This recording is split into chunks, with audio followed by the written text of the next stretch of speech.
Hey everyone, it's Robert and you're watching Sidestep Adventures. I am out here with Cody behind me and we are out exploring today. It is another beautiful, absolutely beautiful spring day in Georgia.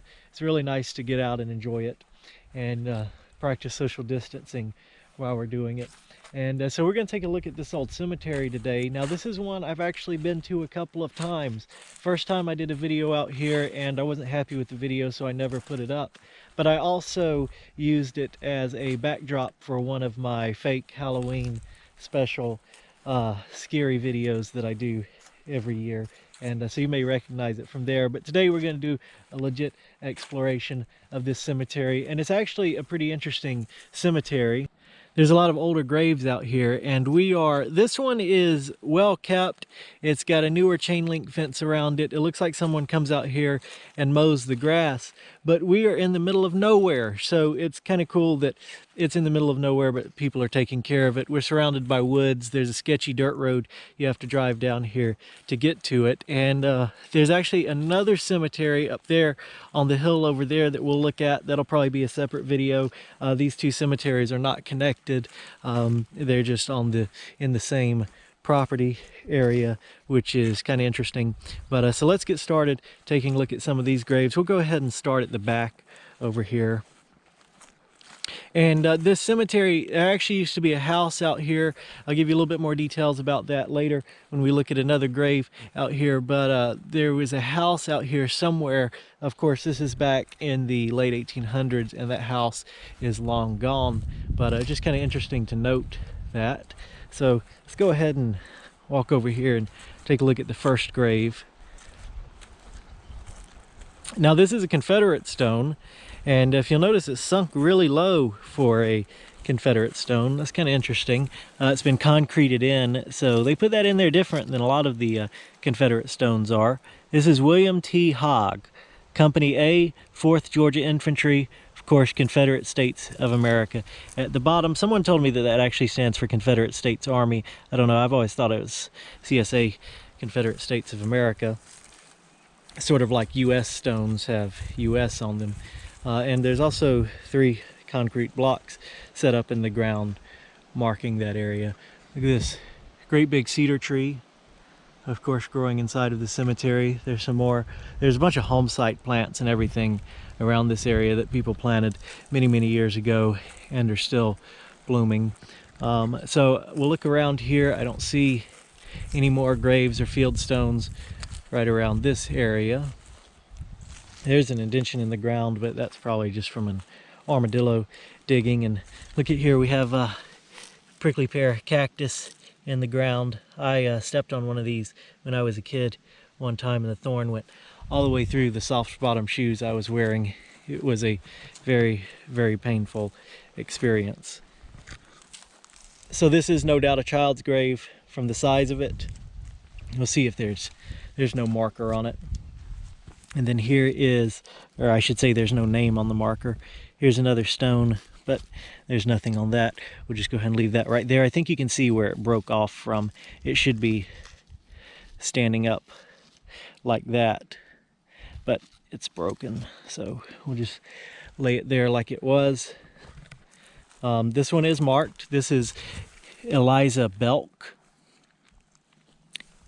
And that's all it says, and there's a footstone right there, so that's obviously a child, judging from the size of that grave. Come over here, this looks like it's going to be another CSA grave. This is Joe B. Duke, July 14th, 1846, and died April 11th, 1939. And Joseph B. Duke, Company B, 2nd Georgia Militia, Confederate States of America.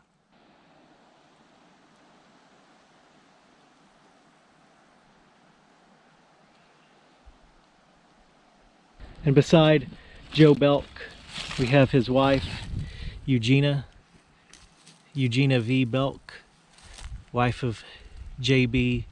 Duke, October 2nd, 1852 to October 10th, 1926. There's a beautiful region above the skies, and we long to reach its shore. For we know we shall find our treasure there, the loved one gone before.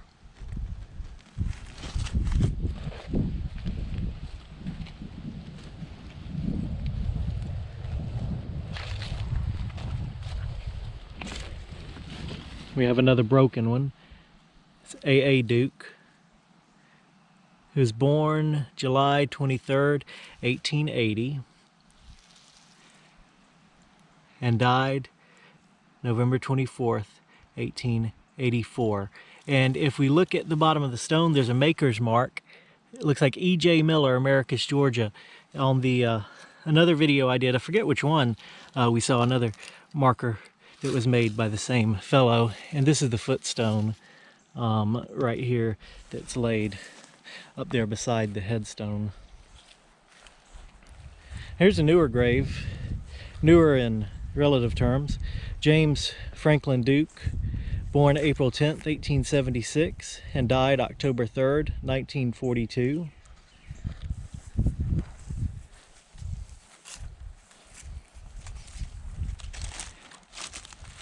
And Valana Harris Duke, born September 23rd, 1881, and died December 5th, 1928. Look at the wildflowers blooming.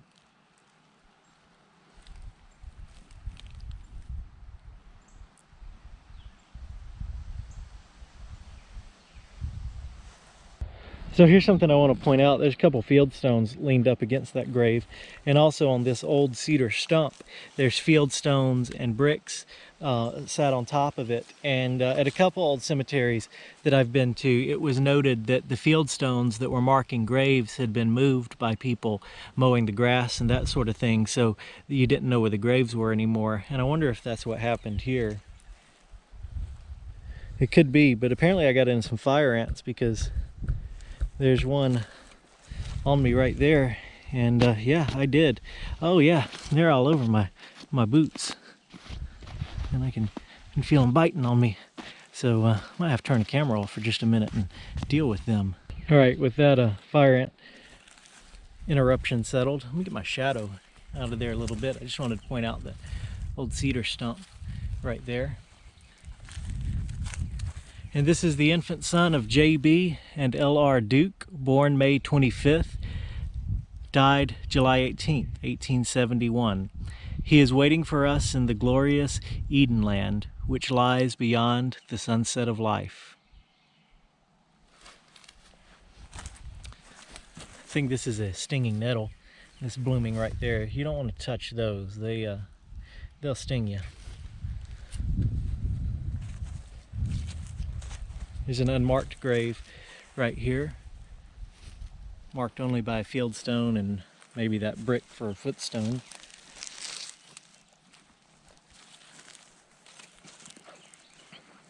And then there's another little pile of bricks. There's another great big field stone right here, and a footstone with nothing on it. This is an interesting looking headstone here, and it's an older one, older for this area. See if I can get some light on there. In memory of, that name is going to be rough. You can see where this has actually been repaired in the past. And anyway, Abraham maybe. And unfortunately I can't make out the last name. Born April 12th, 1850, and died January 3rd, it looks like, no, January 8th, 1851.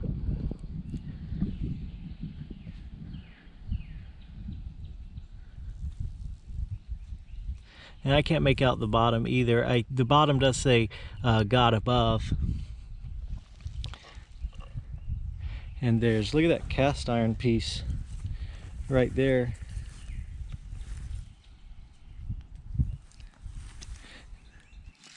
Looks like it would have gone to a cast iron fence or something at one point. It's different design than the cast iron fence that's still out here.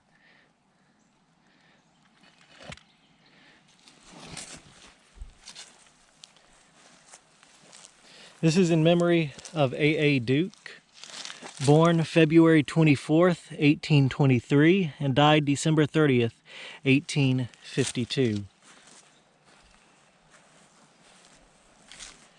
And Nicholas Jordan, June 7th, 1820 to December 15th, 1857. And Sarah A. Jordan, born September 20th, 1820, and died January 8th, 1908. At the bottom it reads, "Sleep on, dear mother, and take care." So let me start that again. "Sleep on, dear mother, and take thy rest, in Jesus' arms forever blessed." Here's Reverend James Duke, born September 1st, 1792, and died March 2nd, 1861. He was born a very long time ago. Of course, he died a very long time ago as well. This is a fire ant bed right there. Oh, yep, there they come out of there. I'll go ahead and walk away from there since I've stirred them up. I'm trying to keep my shadow out of this as much as possible. The sun is a bad place for that.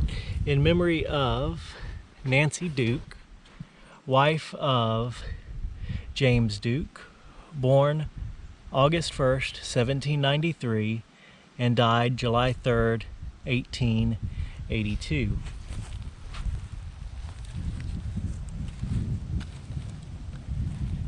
Here's Sabrina J. Duke, born April 20th, 1825, and died January 18th, 1911. Gone but not forgotten.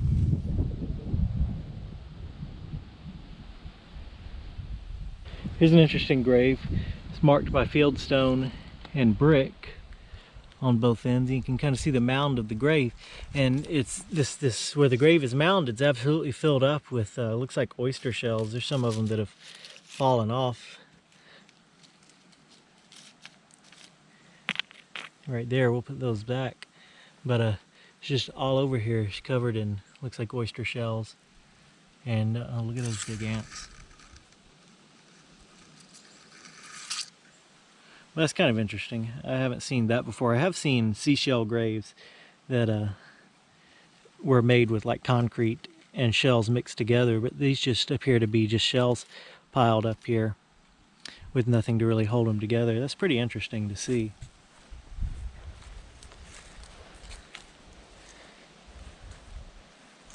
This is Francis A., son of Francis A. and Henrietta Duke, born January 13th, 1866, and died September 12th, 1879. At the bottom it says, "Dear Frank, thou hast gone before me to the land of perfect rest. Oh, may I meet thee there, my darling, and dwell with thee among the blessed." And so here's some definite newer graves out here. Is Minnie Swain Cook, who was born November 20th, 1872, and died 1961. Stephen Swain, born July 31st, 1868, and died December 7th, 1952. And that's a Woodman of the World memorial there. And look at this beautiful, beautiful flowering bush planted beside these graves.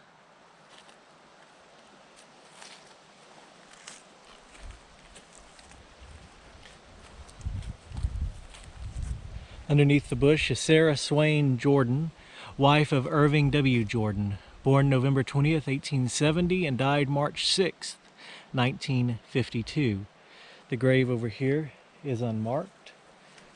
So we'll go to the end here. There is just bricks around an unmarked grave there. You can see fieldstone right there and right there mixed in with the bricks. And another unmarked grave.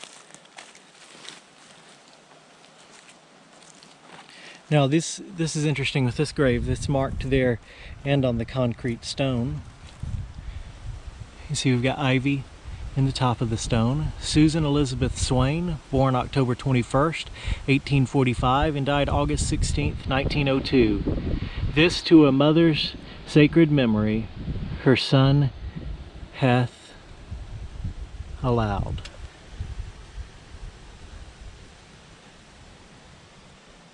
Would that have said hallowed? This to a mother's sacred memory, her son hath hallowed. It looks like there's another letter right there, but it's kind of covered up with some concrete or something.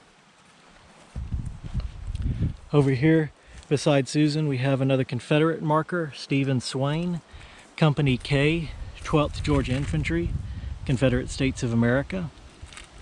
Born December 25th, 1820, and died May 20th, 1888.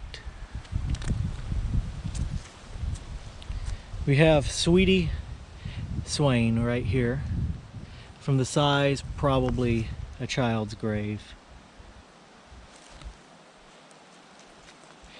And Nola Swain, probably also a child's grave.